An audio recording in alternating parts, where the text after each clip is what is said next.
Yeah, totally. Well, it's good to thanks for having me. No, I really appreciate it. So I was gonna actually reach out to you about having you on my podcast that I do about the Cure, that I called Fascination Street. But finally getting to kind of sit down and talk with you and being a fan of your music and your production, I was like, I don't want to really fully geek out on the Cure the first time because Yeah, there's so much to talk about. yeah, totally. So it's it's interesting. So this podcast that I'm doing now is called Nobody Speak, and I'm kind of Okay, keeping it a little more open, talking to musicians, producers, just people about life and things. And it's just a new fun journey for me. Um, so super happy that you were able to squeeze this in between recording and hopefully prepping for a tour. you know, every we've been day. prepping. We've been prepping for 2 years. I know. Every time I pick up my phone, I'm like, is this going to be another? This got moved. I'm like, no, no. Yeah, I know. It's crazy. But so just so the people listening and watching know, uh, if you wanted to just give a little bit of breakdown, a little bit about you. Sure. I'm a musician, music producer based out of Vancouver, British Columbia, Canada, which doesn't mean a heck of a lot right now because of the World Wide Web. But yeah, I work out of my studio here, Jacknife Sound, where I produce other artists, I mix, I do a lot of mastering for people from around the world. And I also am the lead singer, songwriter, producer, mixer of the band Actors. We're on Artifact Records as of 2017 we signed. We released our first record 2018, toured around the world for 18 months, just released our second album, Acts of Worship, October 1st. And now we're waiting for the pandemic to slow down so we can tour that record around the world. Yeah. I actually, I mean, I've been one of those people who I fought streaming music for years. Yeah, Being a musician, I'm like, no, support the band, buy the record, get out there, go to record stores. I don't want that to die. Um, and you guys are one of those testimonials on why I'm glad I finally gave in and was like, okay, I'm going to subscribe to Spotify. right. Um, because, I was limiting myself and putting myself in a little bit of a box as far as, most of the music I've purchased is, going to shows and, discovering that band that you love from being an opening band. I mean, I Sure. remember Coney Island High in the Lower East Side of Manhattan, the first time I ever saw Jimmy Eat World opening up for Mineral, and I'm like, Jimmy, what? I'm like, what's this? So Yeah, I got my little backpack on, and they start playing, and I'm like, holy crap, and they were just like piled out of a little van. All they had was 7 inches. And I that's where you learned music, was being yeah, there. So now going on Spotify and being a fan of bands like The Cure and I'm big into like Social Distortion and all these bands. All of a sudden, you guys were kind of popping up on, you might like this. And then my girlfriend, she had sent me, I'm trying to remember the first song she sent me. Um, oh, Post Traumatic Love. right. Uh, and I was like, ooh, wow, okay. And then I remember all of a sudden, you know, Don't Have to Dance I go and I listen to that and I'm like, where did this band come from? So these are the benefits now. And then you're in Vancouver. I'm in Yeah, New York. yeah, You know, chances of bumping into you guys accidentally a lot harder. But yeah, now I'm like, wow, okay. You know, now I'm not just this 40-year-old old punk rock hardcore kid, only listening to, oh, it's only good if it was the late 90s and it was, right. and I was like, oh, look at this. So been a fan ever since, dug into Awesome. the back catalog. And what I found super interesting again is so PTL, that single dropped in 2012. Yeah.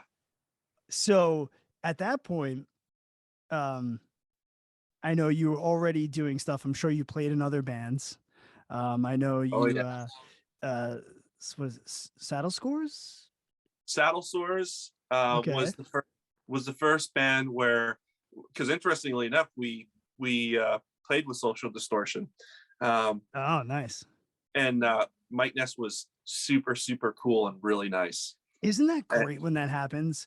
I mean, that's yeah, like it's so nerve-wracking too sometimes when, being in scenes that we come from, when your heroes are obtainable. Um yeah, and bands that you really look up to, sometimes you're in the same bars as them, the same venues, you share the same friends. You're like, damn, yeah, so it's totally different. You know.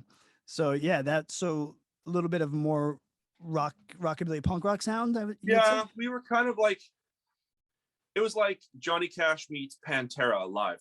Like, Okay. I was coming from like playing like borderline kind of like death metal drop tune kind of, and I was like really like tapped into like this Link Ray, Rumble, um, Reverend Horton Heat kind of psychobilly, rockabilly, and my friend was starting a band, and I was just a guitar player. He's like, hey, but here's the kicker. I want you to sing.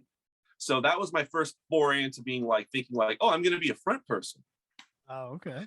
So we released a couple albums. We toured a lot down the west coast of the U.S.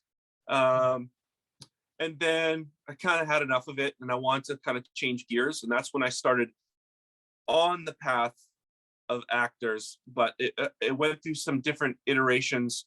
And Actors really didn't happen until, air quotes, until I started producing the music myself. And that's when the full expression of who I was as an artist started to reveal itself to me, you know?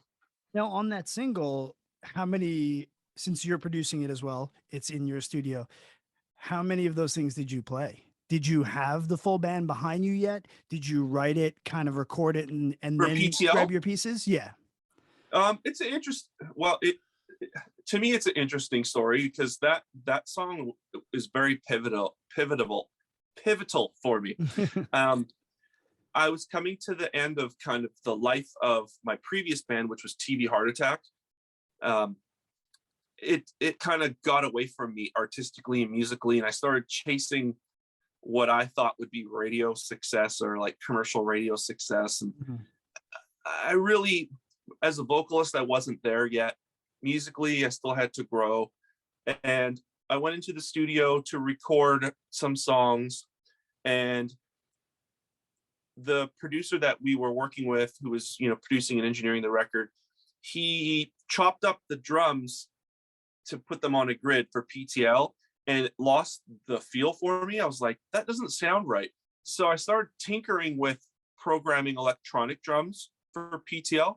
That's the first time I had done that.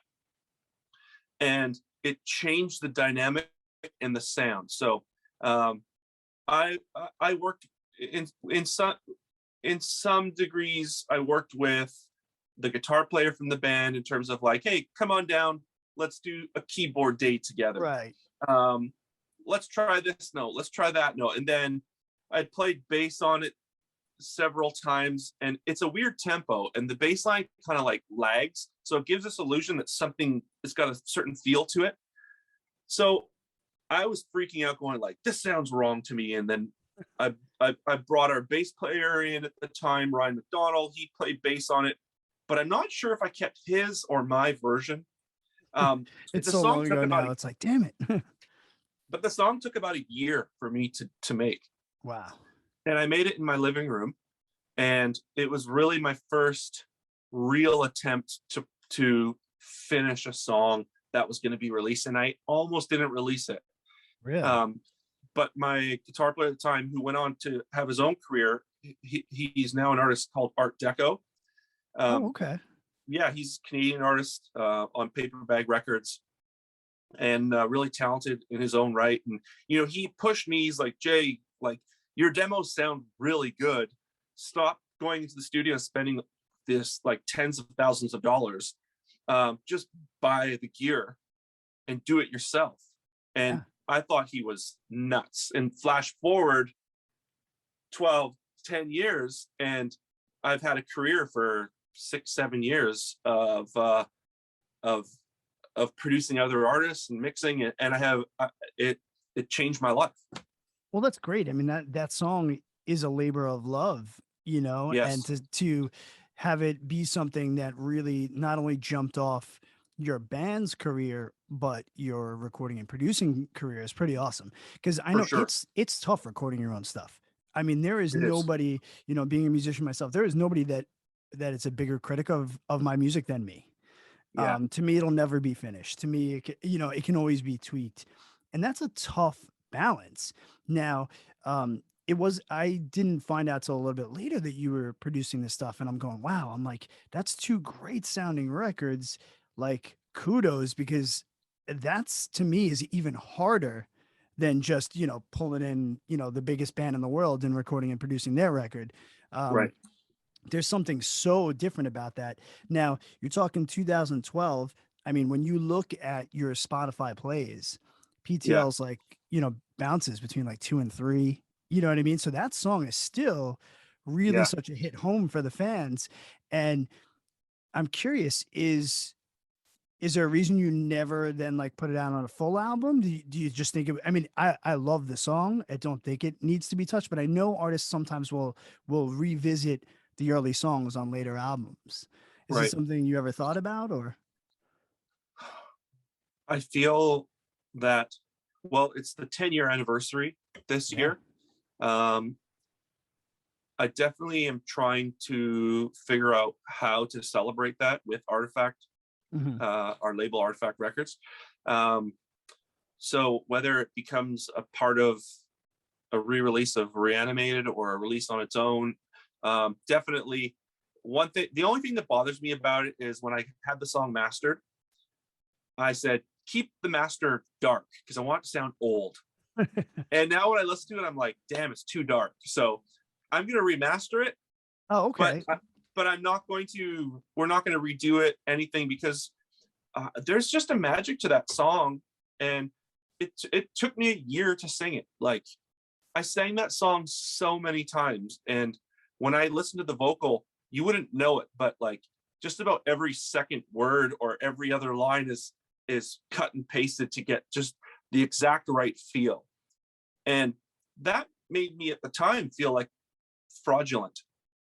But then I thought, well, the end result was emotionally exactly how I felt about the song because the song literally was about a breakup. So the guy in my band who told me, Jay, produce your own music and keep going with this. His sister was my girlfriend for like 5 years. That's how I met him.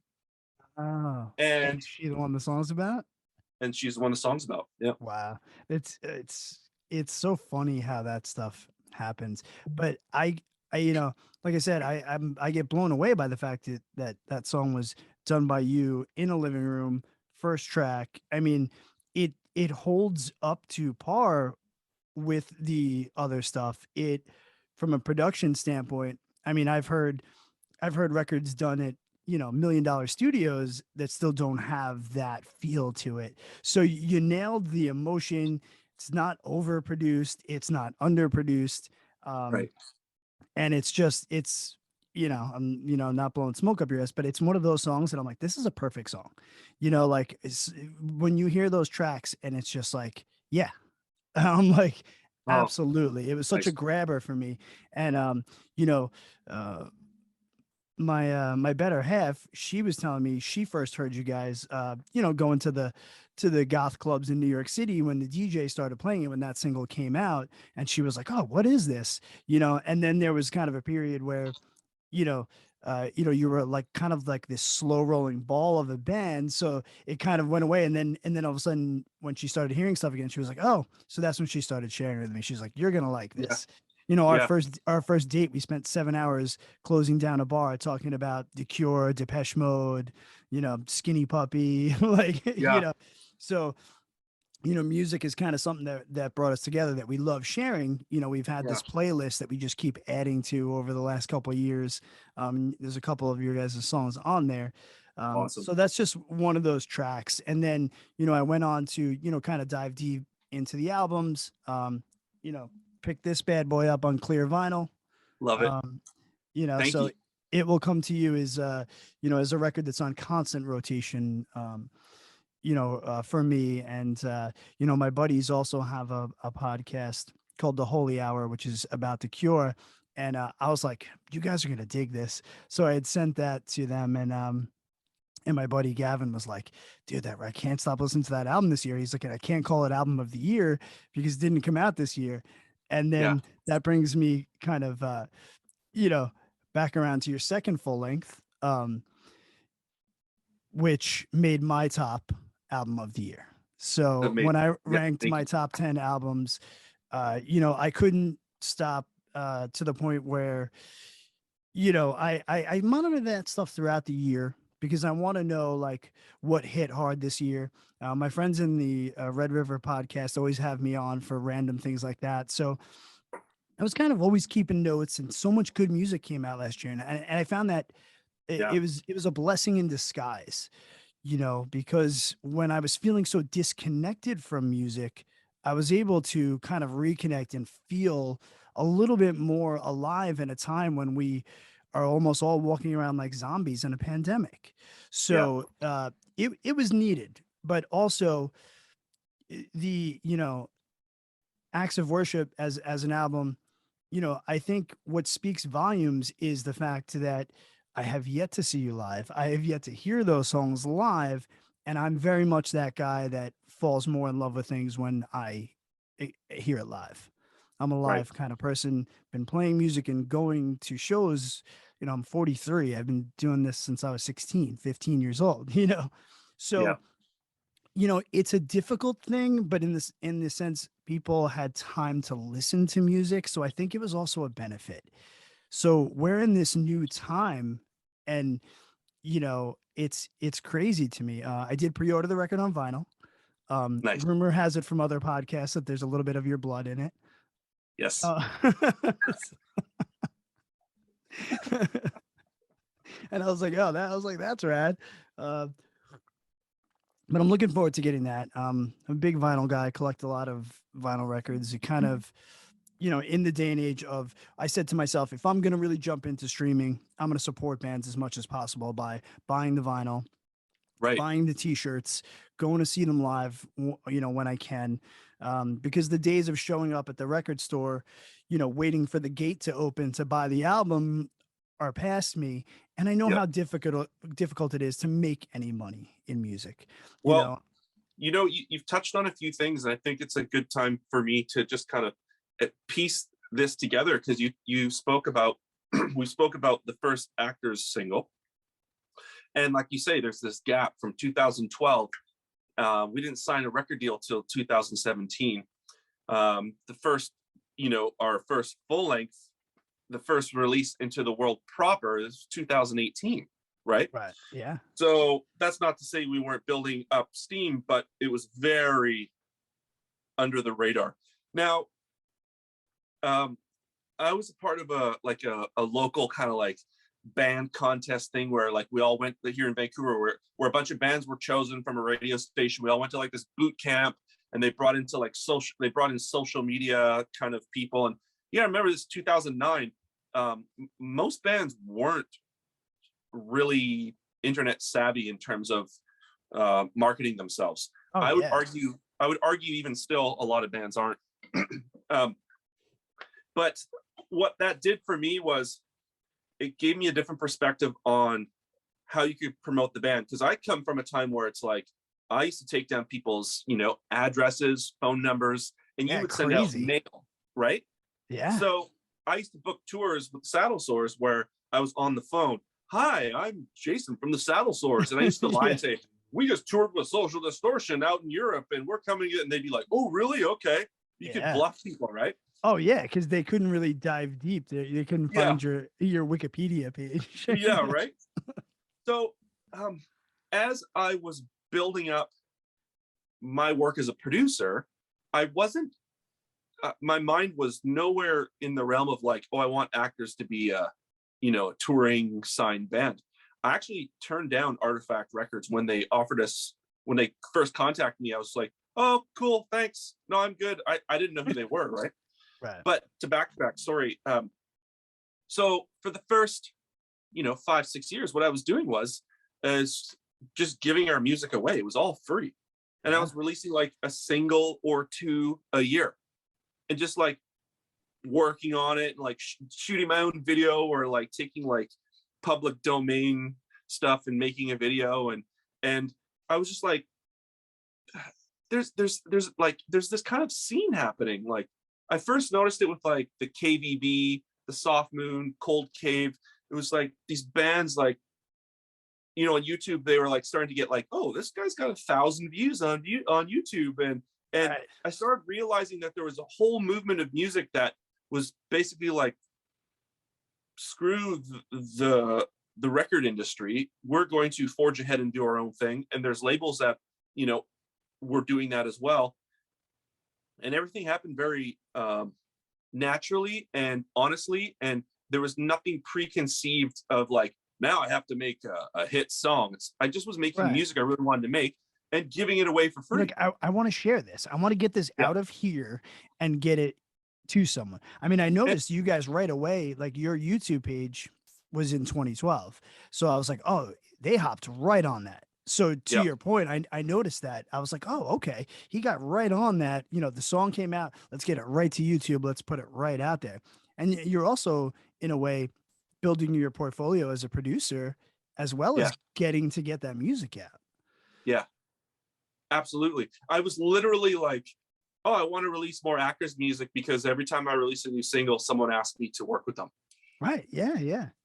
So here I've been I was always thinking, oh, I'm going to produce this band and it's going to create all this work. I didn't know it was going to be my own band, because I didn't know Actors was going to get a record deal.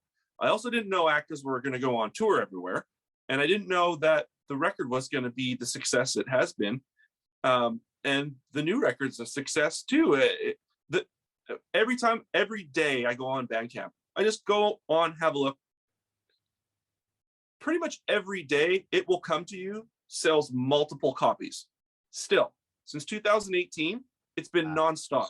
It just, the label and I, Yasik at Artifact, every once in a while I'll bring it up, because I want him to acknowledge, just like, yeah, it's the record that doesn't stop selling. And whenever I think we're as big as we can be, the band keeps growing. And I know we're not huge, and there's bands in our scene that pull bigger audiences and have way higher Spotify, and that's super cool. I'm super supportive.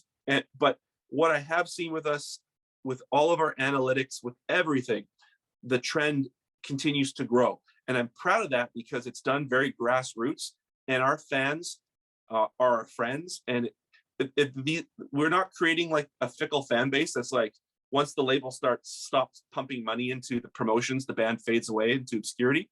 Yeah. I believe we're building something that's like a family, and like, Yeah. I that's mean, that. I've seen it happen to so many friends, so many bands. You hear the horror stories how the label burnt them out and ended it, or just all the politics behind it. Right. I mean, a good friend of mine, Artie Shepherd, who owns St. Vitus in Brooklyn. Right. He's I've known him for 25 years or so, and every band he's been in is I adore. And he used to give me advice.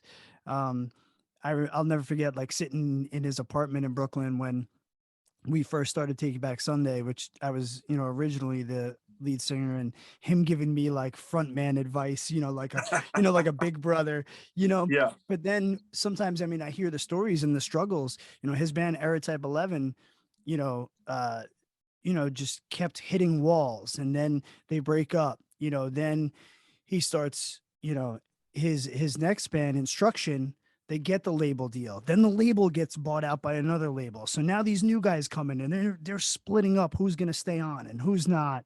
Sure. And just the chaos it ensued for them, and that direction, and it's sad, because I will hound him at least once every 6 months. How about a reunion, Artie? He's like, nope, never gonna happen. And I'm like, well, that sucks, because you guys put out a great record, you poured your heart into it, but so many things muddied it up. Hmm. So you're not having that. It's just can be this natural organic thing, And you're right. Even before I reached out about doing the podcast, I would notice anytime Melissa or I would post something about you guys, you'd reshare it. There'd be a Right. like there. There was this little connection, and you can tell when it's a band running their social media and when they hire some marketing kid, Right. that Yeah. just got out of college, that knows nothing about music. So you can tell the difference. Um, Yeah. and I think that comes through in the music too. When you're not trying to hit anything specific, you can let the natural come out. And that Yeah. happened to me on an EP that I did a couple of years ago. I recorded it myself. I did it in my apartment as I was going, as just a lonely single singer songwriter with a guitar. I could just kind of, when I was feeling it, I could sit down and hit record. Sure. There were nights where I was just feeling inspired. I'm like, I like this guitar part. I'm going to throw a mic here. And the next thing you know, I got headphones on and I'm singing to it and I'm going, oh, I didn't even plan on writing this, and it just naturally can come out. So Yeah. there's something to be said about that. And I think it comes through in your music. And, maybe the musicians out there that are listening to us don't get it, you know, don't understand that part of it. But I think a lot Right. of people, it makes sense to them in a way, when Yeah. we're explaining it. I think my my theory is, and I've said this a lot, and I hope people don't think it's insincere. It sounds like I'm waxing poetic. It's just, I think a listener can hear intrinsically, subconsciously, an honesty. And that's not to say certain artists or certain people just want to be famous and have fun and party and whatever. But I think with certain kinds of music, you can hear when a band's trying to do something or trying to hit certain marks. And you can hear when they're just doing what they want to do. Yeah. And like for me, the goalposts are always moving on what I'm interested in or doing, and our records just sound how they sound, and I get excited about that, and I follow my intuition with it, and I feel fortunate that people are connecting to it. Like when we released Acts of Worship, I thought, like, man, this is like, if you flip the record over and look at the song titles, it looks Yeah. dark. Right. But somehow it works, and it's not too morose. Yeah. But that's how I feel, like Yeah. I like that. No, I'll admit, I remember seeing the song title for like Suicide before I got to it and going, ooh, that can be a touchy one, and then and I even said it, to my fiance. I'm like, oh, there's those people out there that struggle with it. I hope they can still see like the good in in the song. But then after really listening to the song and soaking in the whole album, it no longer felt like Yeah, it was, a dark passe thing, yeah, So I'm sure there had to be a little bit of nervousness yeah, in the song title there for you, you yeah, know, because sometimes people have those hot button things, but sure, then again, we're singing about life and those yeah. things are a part of life, Well, so I I mean had that song is probably my favorite song on the record. That uh, I think is that and Strangers and Love You More. I mean, you guys, I mean, it's only two full lengths, but the way you open and close albums is a 10. I, oh, I'm like, I'm a nerd to where I break that stuff down, yeah, and I've also spoken to musicians who are like, man, my one problem about our album is the order the songs are in, yeah, like, and I get it. Like records have to have a flow to them. And yeah. the way the albums open and the way they close are perfect bookends. But Acts of Worship it's really a concept album, and I didn't know until I started sequencing the songs, and I thought, holy shit, like I literally like laid out, basically I went on tour for 18 months, came home. My relationship fell apart within 24 hours. I had to move within 2 weeks. I went in for surgery because I gave myself a really bad hernia on tour. And then and as I'm like just getting better from the surgery and I could kind of walk and do all my stuff, then the pandemic hit.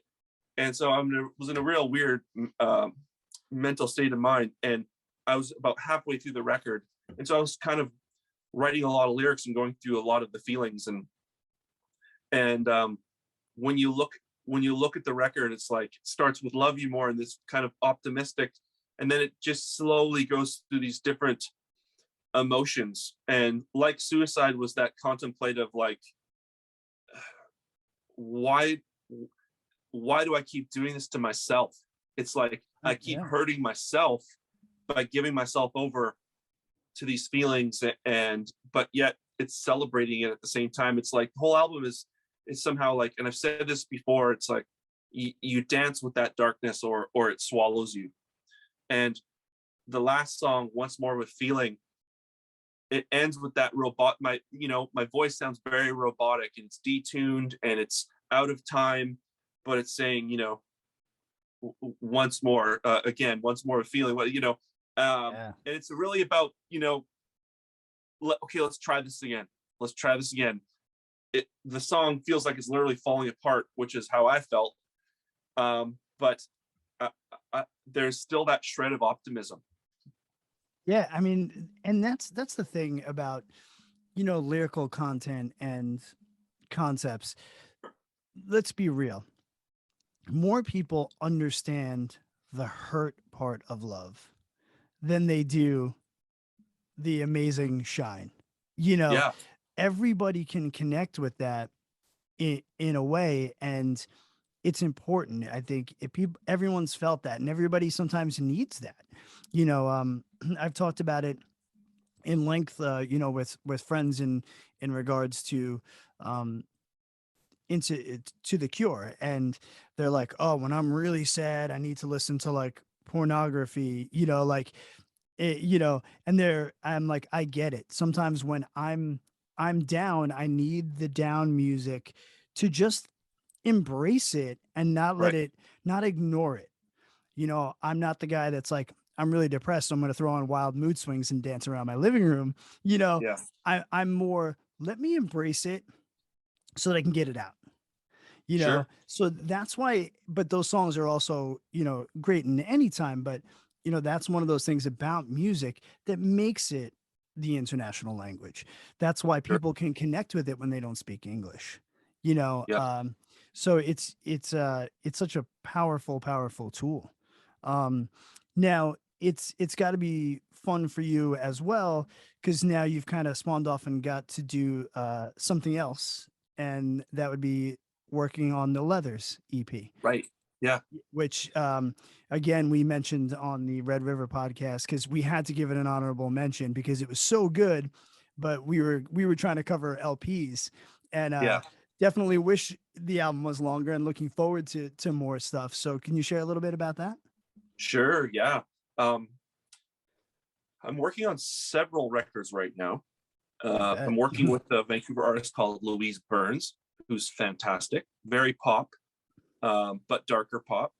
Working with another female artist, the whole band called Frankie. We're in the process of doing their record. I'm working on a record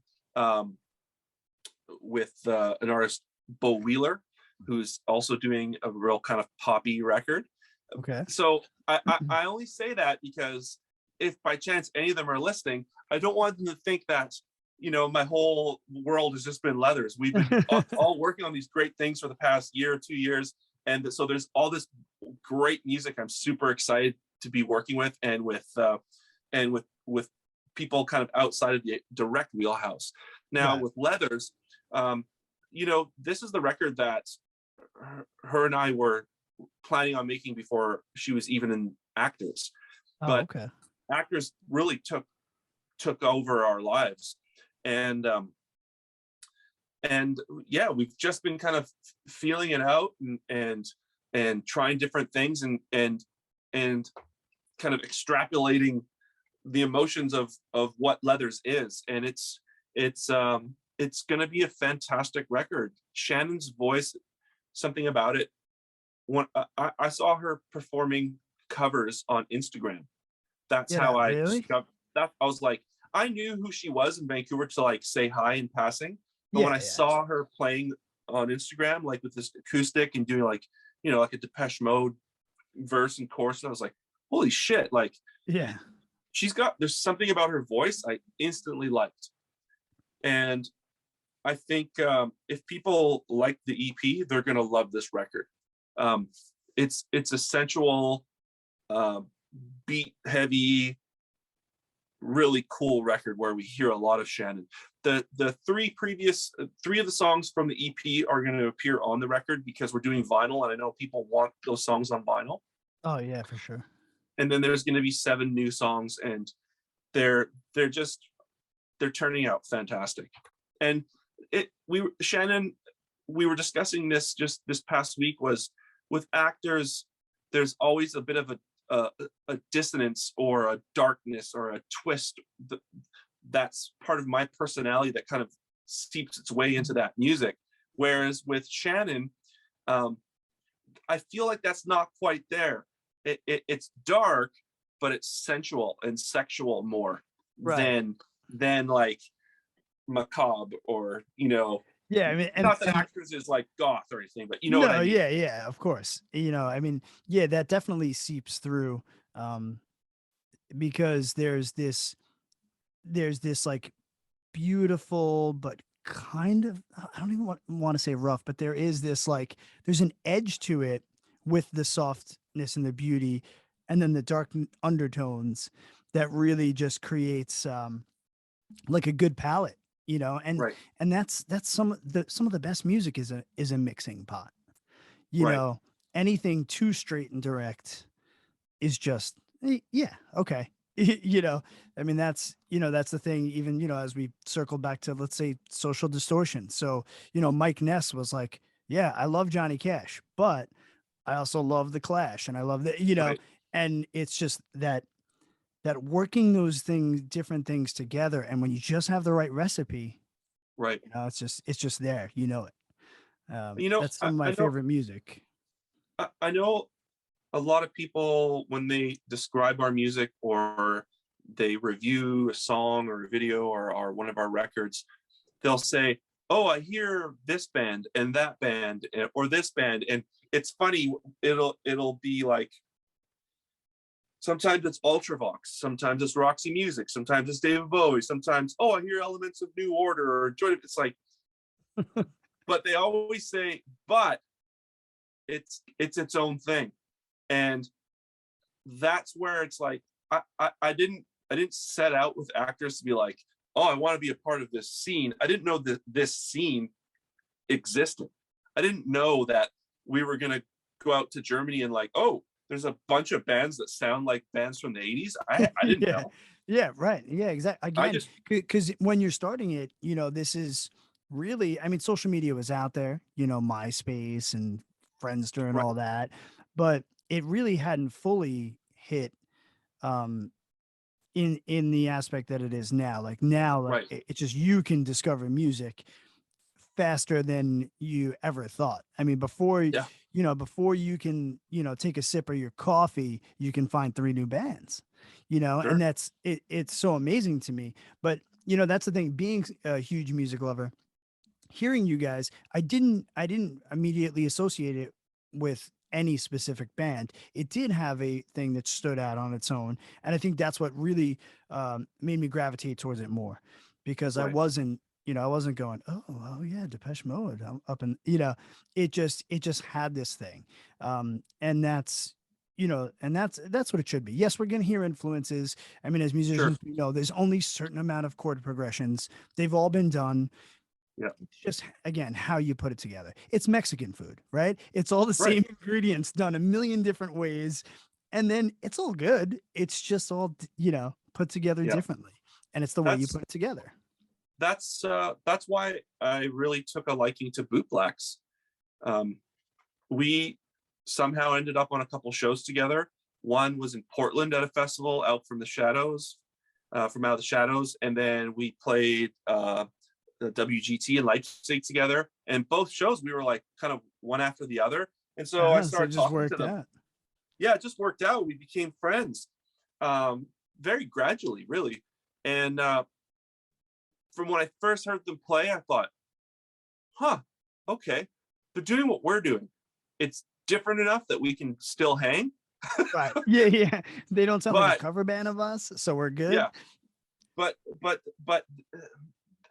they have their influences, but they are presenting it in their own way as well. And that's why I have a lot of respect for them. And I really try and champion that band and they're amazing people. Yeah, I've become a fan now, discovering them through you guys actually. And my fiance has known about them because she's a little more immersed in, kind of the goth dark wave scene. That's kind of where she comes from and grew up in. I was more the punk rock hardcore kid, So later in life, we found each other and we're giving each other like little snippets of like, oh, I think you'll like this, and she's like, I think you'll like this, So and then to hear that they're really like, from my backyard per se, they're from Brooklyn, right?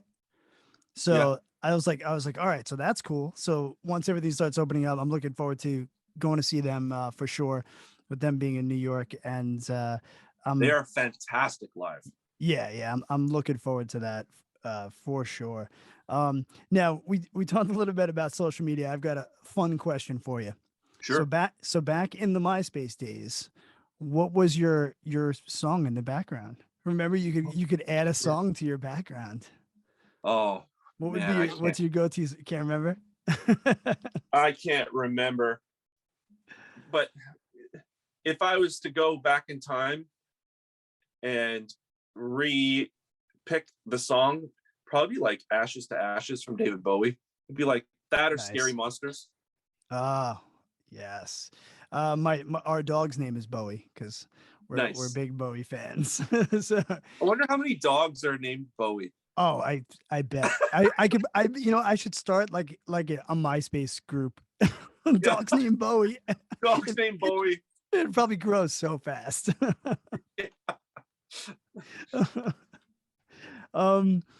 Also, another question for you. So, the name of your studio, Jacknife.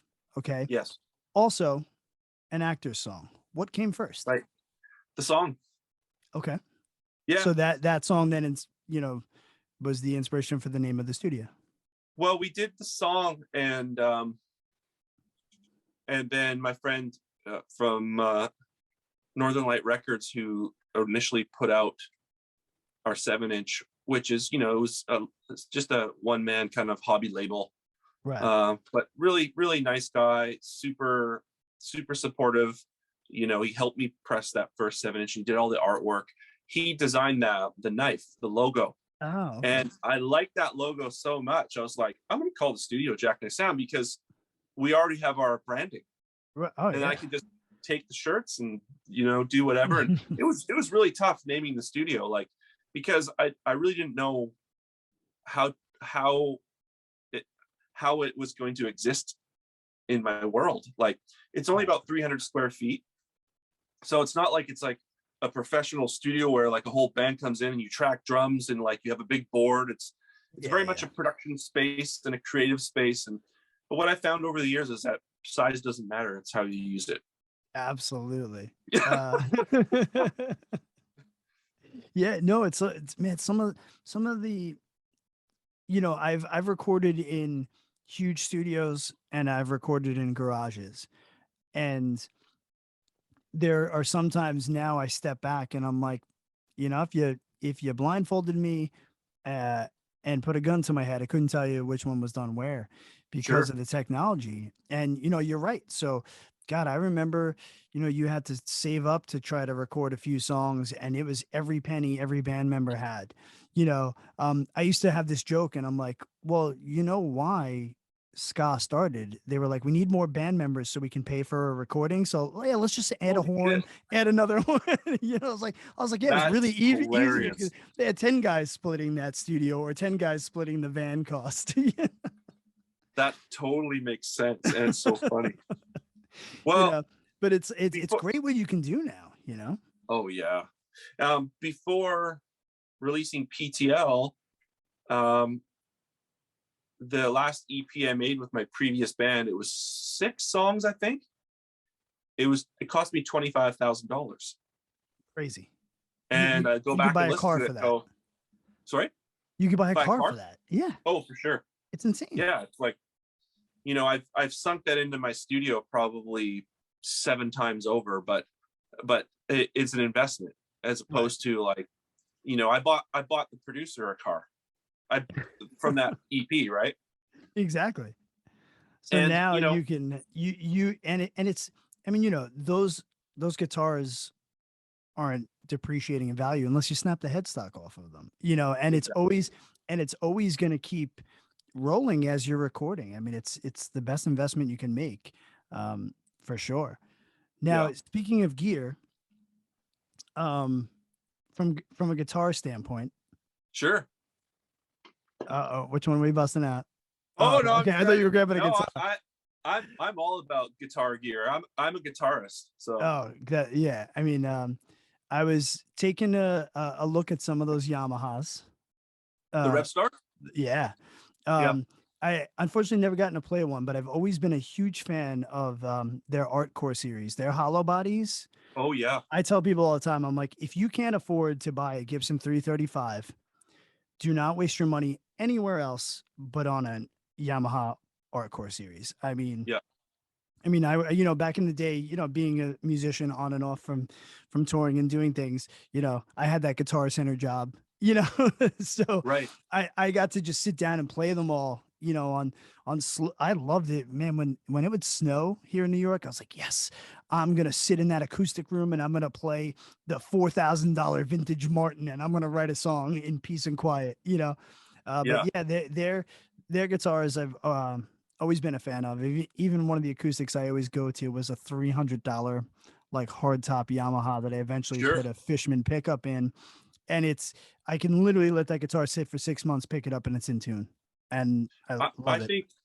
think their acoustic guitars are the best value in the guitar world. Like 100%. yeah, I couldn't agree more. I don't think there's many Yamaha acoustic guitars I picked up that I didn't think were fantastic. I've had $150, I've had a $300 or $500, and Yamaha sent me one of the Red Label guitars this year, which made it onto the record.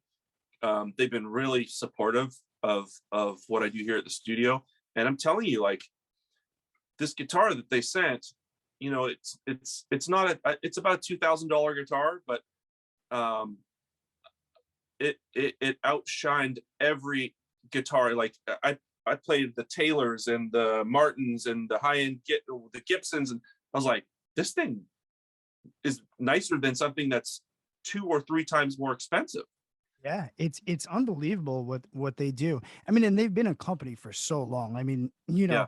from and their name is obviously known for the keyboards and the synths and stuff, but yeah, their guitars get overlooked, and I was like, got all wide-eyed, and I'm like, Jay's playing those Yamahas, and then read the article they put out about you and stuff, and I was like, that's awesome, because I've always really appreciated their guitars and always felt that they were underappreciated.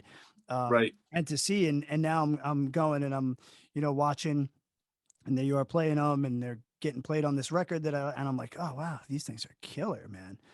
Oh yeah, the Revstars, the 620, especially with the humbuckers in it. That one I toured all through Europe with.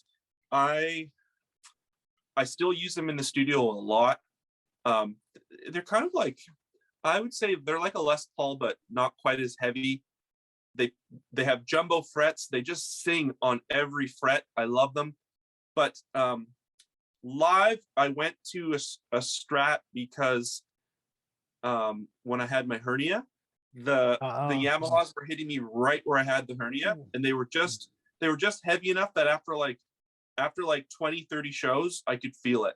But I'm being told that the Revstars they've developed a newer Revstar that's lighter. It's chambered. but I can't wait to see them. I definitely want one. Yeah, Everyone well, who's I played them at the noticed studio love I them. noticed in a lot of your older videos and stuff, you were playing Strats. Yeah. Has that always been your go-to guitar back in the day? No, I played a Telly a lot, and then I went to my Jazzmaster of the American Vintage Reissue Jazzmaster, the 62 AVRI, which I Nice. really like. Um, and then I've got a Gretsch Tennessee Rose that I played with the saddle sores and I write with a lot. Yeah, because Um, you can kind of not plug that one in and yes, still hear. Because sometimes when you are writing something that's going to be electric, I always found it a little bit harder to do on an acoustic yeah, the because acoustic's a little too loud too. yeah, and then sometimes too, but the melody you go to sing with an acoustic will change. You could play me the same chord Sure. progression on an electric or an acoustic, and the singer part of me goes to a different place. Or even Yeah, with the piano. You know, yeah, like I've I had my friend Jess lay down some piano parts for me on one of my songs that was mainly acoustic, and then after he did, I was like, I heard all these other melodies, you know. yeah, So yeah, the instrument really can change the direction, not just in the sound of the guitar, but yeah. along in the orchestration of what you're going to put with it. So it's Sure. important, you know. I usually write with a bass guitar. Oh, Um, really? then I'm not. Then I feel like I'm not kind of thinking so much in like major or minor, and it kind of comes out naturally Right. in terms of the voicing of a chord. And the guitar is the last thing that gets recorded on the actor's songs, and that's probably why there's less guitar on a lot of the songs Yeah, very than very bass guitar. driven, which I love. I mean, when those bass lines kick in, it just creates this Yeah, groove, and you can't help but not move to it. You know, I mean, the first serious band I was ever in, I played bass. I yeah, wasn't actually a bass player. My mother had taught me how to play guitar. You know, she taught me, three chords, G A D. She was like, "Cool, now you can play like every Bob Dylan song. Go."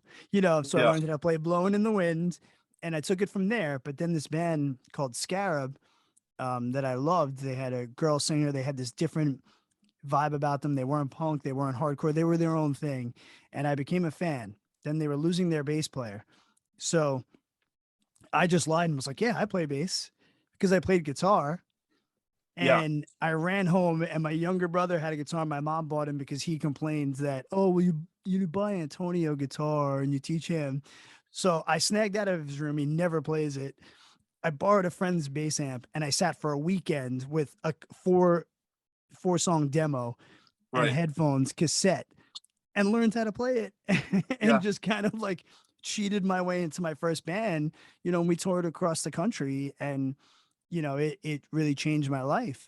And yeah, so I have like such this appreciation for it because being a guitar player that was playing some bass, I was hearing things differently. I was learning, um, and then some of my favorite bass sounds you seem to nail in your production. I'm going to go out on a limb. Do you use a Sans amp?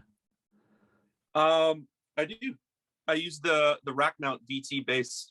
Yeah, The I, San, I San I could feel it because that's like my favorite piece of bass gear ever. You know, Yeah. like Well, I'd go into a I'll give you my studio. whole chain. Oh, uh-oh. So I will go bass. I'll either hit a chorus pedal, which usually I don't. I usually prefer to use a vibrato pedal, Okay. like on our song Obsession, Yeah. vibrato. Nice. Lots of vibrato all over this last record. And then I go into, but before that, I'll hit like a, a light compression pedal. And then I go into the VT bass. I go out from that into the Neve 1073 preamp, then into the 1073 EQ, and then I go out into Universal Audio 1176 um, uh, compression that I have on my rack, and then I go in to the computer. But when I'm into the computer, then I use the Dark Glass software, Oh, uh, okay. and then I sculpt the last bit of tone just to sit how I want in the mix. I find we use the Dark Glass on tour. Instead of using amps, we use just the pedal, and it sounds amazing.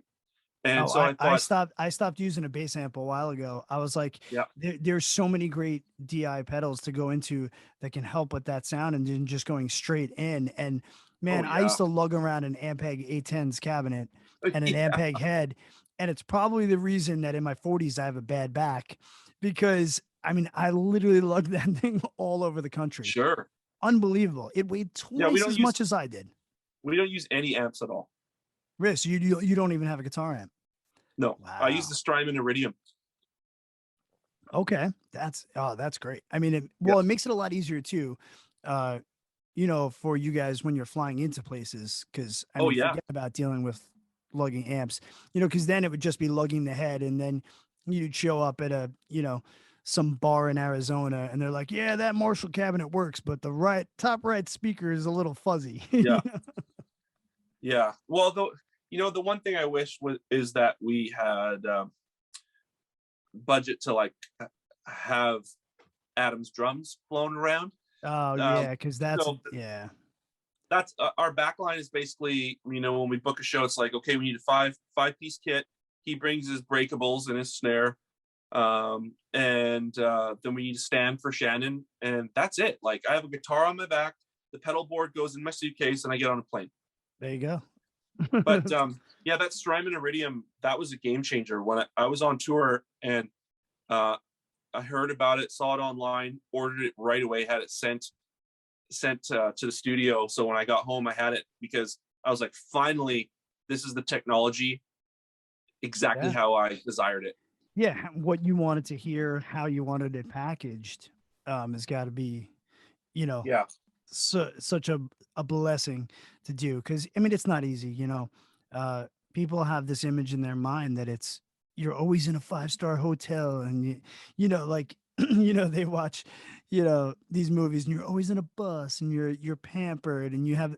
And I'm like, I've slept on hardwood floors. I've, been broken down on the side of the road like yep, playing music is a labor of love yeah, and it sometimes the payoff is not the almighty dollar. The payoff is the even 20 people in a room that you're connecting with, and that yep, connection continues to grow yeah, you know absolutely. Yeah, it's the that's the one thing with actors. I always tell the bands, like, we are never going to sleep on a floor. I will always have hotels for us. But we set up our own gear and break down our own gear, and we don't have a sound man that we tour with. We're right at that cusp where we can afford one. Probably now we could just afford one. Like, we're going to bring the plan was to bring a merch person finally, right. But then you because can actually be selling merch while you're playing, which is also sometimes, I know that's tough. It's like yeah, you look at hopefully the other band has a merch guy and you're like, can you just kind of cover the table while we're on sure. stage, man? Yeah, Yeah. when we toured the UK, promoter's partner did all the merch for us, and I was like, wow, that was worth it. Yeah, you're like you game know changer. Yeah. yeah, right. Because all of a sudden you're playing and you're like, wait, that person's got the shirt on from the merch booth. All right. Yeah, Like they just literally bought it now. By the time the encore is coming on, they're wearing it. yeah. Yeah, I'm like, that's there's our gas money. yeah, exactly. Oh, yeah. I mean, I remember, a band I was in, we playing a few Warp Tour dates and, just going around with a Discman, like trying to just get people to listen to your CD to buy it. Cause you're like, in the back of your mind, you're like, I really want to go, I really want to go to the diner tonight. Like Right. it's like, it's, it's tough, but that's what's great now. Now it's like, to circle back, what we're able to do now is such a game changer. Um, and it's an unbelievable way to share things, to keep the creative juices going. Um, is it sometimes, it's not always buying you a Ferrari, but, I think you've been able to kind of make your living on both sides of the music. And, that's not always easy to do. So it's pretty cool that you're immersed in there. Now, do you feel you're going to continue to produce your records? Is it Yeah. something that at some point you feel like, oh, I might want to give the reins to someone else?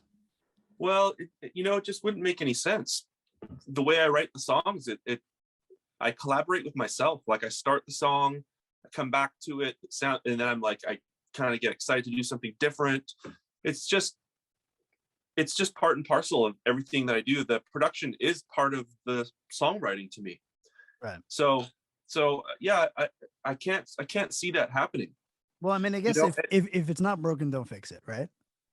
Well, there's a You bit know? of that too. Some people have been like, "Hey, you should go record with this guy." I was like, "Why the fuck would I do that? Yeah, yeah, Like exactly. to wreck everything that I worked so hard to do finally?" Yeah, I mean, yeah, I mean, but that's something that someone has to have inside of them. Like I was saying, some people at some point need that.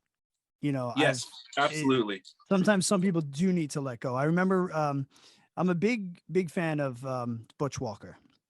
Oh yeah, of course. Just not only as a producer but as a songwriter, and I've seen him live a bunch of times. One of the best live performers I've ever seen. And recently he was talking about his friendship with Jacob Dylan, and Right. Jacob Dylan finally came to him and was like, "I want you to produce my record." Now, when Butch had brought it up to him years and years ago, he was like, "No, you'll hate me in the studio, and I'm too personal about my stuff that I need to keep that separation." Right. But now he was finally like, "No, I feel like I need someone to take the reins, and Right. it's hard to let that happen, but you're someone I feel that I can do that for." Right. So it's always so interesting. There's sometimes there's that point where you feel you can give your creative baby to someone, but some people need that, some people don't need that. Like Butch is not going in and have someone else producing his records. He's doing them by himself as well. Sure. Yeah. So there's something to be said about both of them. And sometimes the best songwriters aren't going to be the best producers, and No. the best producers are not going to be the best songwriters either. So that's okay. So finding and knowing your place is what's, I feel is kind of giving you that success now. You know who you are as a producer now, you know who you are as a band, and now it's just organically there and doing Yeah. its thing. A lot of people say to me like, "Oh, I want to produce my own stuff and I want to do this. What did you do?" And I say, if you're not like, like if you are like if you can't fall asleep at night because you're thinking about how to better mic a guitar cabinet, or Right. use compression or side compression, if you're not like, if that shit's not flying through your brain at like 3 a.m., don't worry about it, because you're not going to have what it takes to do it. You have Yeah. to be bitten by the bug. And I tell people, it's like, you can get your music to sound 90 to 95% there. And if you want to release your music like that, that's great. There's still lots of great music that comes out. Sorry, one sec. There we go. There we go. So you have to have that burning desire. So, and I say that in a positive way. Like, I don't want people to beat themselves up because they're not the producer that they want to be. It's like, everyone expresses themselves differently, and sometimes people need help with that. And luckily, the technology is at a place where we can get by. Not everyone needs to have a Octoon Baby record. Absolutely. All right. So as we wind down, we've done our nerdy gear talk and everything else, and I really appreciate you coming on. As we are in the beginning of 2022, hopefully you guys do have a tour coming up. I'm very much looking forward to knock on wood, St. Vitus, April 2nd in Brooklyn. That's probably my favorite venue. Getting to see you guys there for the first time I was pretty stoked that that's the place that it's going to be. There's just magic about that place. So as we wrapped up last year, what were couple of your favorite records from last year? Canadians, fellow Canadians, Adonis. Their record, I think is called Spectrums. I always listen to it. I just go online and listen to it. I love it. But they're from Toronto. I liked their music before, but this new album, it's on another level, and they've really knocked out of the park. Love it. Also, the Pixel Grip record, Arena, from Chicago. Pixel Grip, love that record too. Those are two of my favorite records of the year for sure. kind of just Awesome. kept going back to them. Yeah, it's funny what you like I said, what you end up going back to. And then so much stuff was coming out towards the end of the year, and I'm like, oh, I feel like I wasn't able to give this one enough time to really Right. judge it. But cool, I'll put it in my 2022. You know, it'll be Yeah, in heavy rotation there. Um, I'm hoping that show goes on. I would love to, see you guys there. Maybe we can, rap again and for sure. talk, That would be great. hang, have a beer. And, you know, you can be found everywhere on social media, right? You guys Absolutely. have your YouTube channel, Actors, the band is Yep. the website.com, and Jacknife Studio with 1K. I'm a big fan of that, by the way. I love how you laid that out. I'm like, little things like that get me. I'm like, that's Good. detail. um, and yeah, so when is the tour supposed to kick off? March. March. Okay. Yeah, we're supposed to be flying down March 17th. We fly to Mexico City, and then after Mexico City, we fly up to Montreal, and then kind of start our whole tour with that. So it's really hard to say, I know you it's know. so nerve wracking. Every day it's I see it teetering and I'm just like, come on, worlds, Yeah, I'm like, I'm kind hold of hoping that on. the new variant just kind of because everyone's catching it so quickly. I hope it just kind of blows through the population and Right. it And doesn't then do the damage that everybody, we. exactly. Yep. Yeah, exactly. I mean, here in New York, it's getting tougher and tougher, obviously. Um, it's been a little scary, just to, every time you're hearing somebody else getting it. But, like you said, with this variant, I'm also just hearing my friends are getting it. They're like, yeah, I feel like I have a cold and I'm fine 4 days later, you know? Yep. So, let's just hope we continue to take care of each other as people so that we can continue to go on. But thank you for being accessible even in these times, um, and connecting with your fan base and continuing to put out music because, that's hopefully going to keep us, kind of going through this and, able to keep sharing and keep music Yeah. going.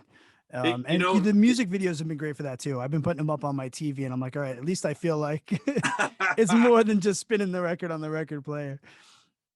well, So that's what we put a lot of our energy into. I thought, well, if we can't be touring, like let's get these videos done, and it's cathartic for us and the people that we talk to, and even like an interview like this, it's like I have a new friend in New York, and New York is like a second home to me, and these are all positive things, and if we're all positive with each other and sharing about music and art, and maybe there's a lot of good things that have come out of the last couple of years that we're going to appreciate moving forward.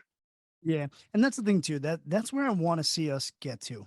Um, we need to get back to the time when we can forget about arguing over politics and science, not science, control government, this, and just get back to let's talk about the movie we watched. Let's talk about this band. Let's share records with each other. Let's get back to humanity Yeah. and let's talk about the real life things. Everybody has an opinion, but because of social media, we're wearing it on our sleeves Yeah. and it becomes toxic. So for me, music and this podcast is all about I want to get back to let's let's talk again. Let's give a shit about each other again on a Yeah. human level and put the other stuff aside. You know, because I'm not going to sit here and say that oh, you know, that band, that guy's over there saying he's not going to get the shot or he doesn't believe this guy or he's doing that. I'm not listening to their music anymore and blah blah blah. And I'm like, all right, enough. Yeah. Enough. You know, Yeah. if we all knew what was going on in the minds of everybody we admired from a creative standpoint, we probably wouldn't listen to the things we listen to, watch what we watch.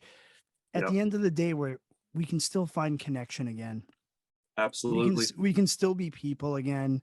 And, that's the message I'm trying to spread. And that's what I'm trying to get through to people. So, thanks for speaking with me. And let's end this nobody speaking to each other and friends not being friends anymore and family members not getting along, and let's share records with each other.